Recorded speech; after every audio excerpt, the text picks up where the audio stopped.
Halo semuanya, saya Francisco Stanley dengan NIM 243170303029. Saya Kadafi Zanjabil Arifin dengan NIM 24310700300147. Saya Juni Abdul Yasar dengan NIM 243107030067.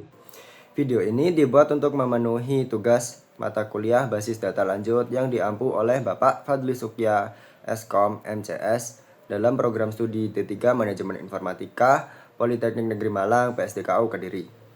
Replikasi database adalah proses menyalin dan menyinkronkan data dari satu server database master ke satu atau lebih server lainnya, slave, secara otomatis dan real-time. Setiap perubahan data pada server master, seperti insert, update, delete, akan langsung dikirim ke server slave sehingga keduanya memiliki data yang sama. Replikasi database juga memiliki banyak manfaat. Yang pertama yaitu meningkatkan ketersediaan atau high availability.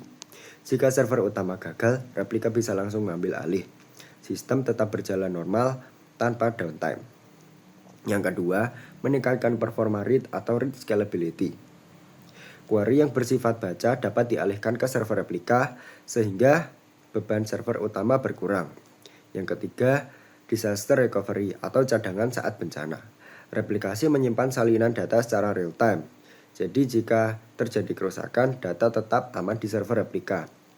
Yang keempat ada load balancing antara server master dan server replika.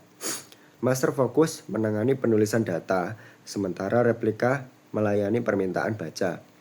Yang kelima, proses backup tidak mengganggu server utama. Backup cukup dilakukan di server replika agar master tetap melayani aplikasi.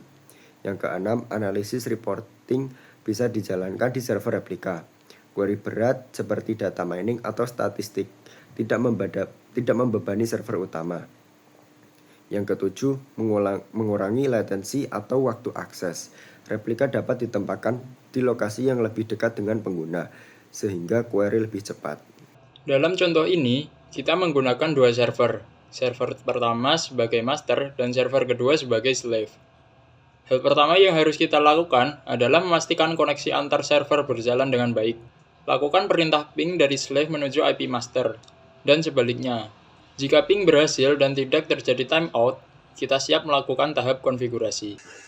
Sekarang, kita masuk ke konfigurasi MySQL pada server master dengan membuka file my.ini. Tambahkan parameter penting server ID, logbin, dan bin.do.db untuk menentukan database yang akan direplikasi.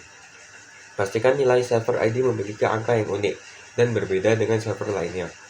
Setelah selesai mengedit file konfigurasi, jangan lupa untuk menyimpan dan melakukan restart MySQL server.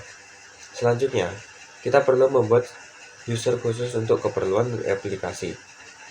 User ini hanya digunakan oleh server slave untuk mengakses binary log dari master.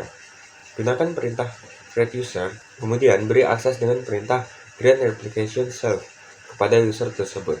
Setelah user dibuat, kita cek informasi binary log yang sedang aktif pada server master. Gunakan perintah show binary log status dan perhatikan nilai file serta posisi lognya. Kita akan menggunakan informasi ini untuk menghubungkan server self ke master nantinya. Setelah itu berpindah ke server slave. Lalu buka file my.ini untuk konfigurasi awal. Lalu ubah nilai server ID menjadi angka yang berbeda dari master agar tidak terjadi konflik. Tambahkan juga konfigurasi pada relay log dan juga read only. Nah, setelah semua konfigurasi selesai, kita bisa merestart MySQL pada slave. Sekarang kita jalankan perintah change replication source to. Di sini kita memasukkan informasi host master, user aplikasi, password, serta file log dan posisi log.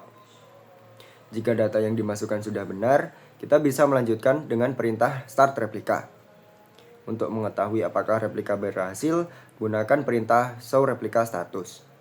Di sini ada dua indikator yang penting, yaitu replika _io _running dan juga replika _sql _running. Jika keduanya bernilai yes, berarti replikasi sudah aktif dan juga sudah berjalan dengan normal. Sekarang, kita lakukan pengujian dengan menambahkan beberapa data baru pada master. Setelah insert selesai, kita kembali ke server slave. Cek isi tabel menggunakan perintah select dan lihat apakah data baru ikut muncul.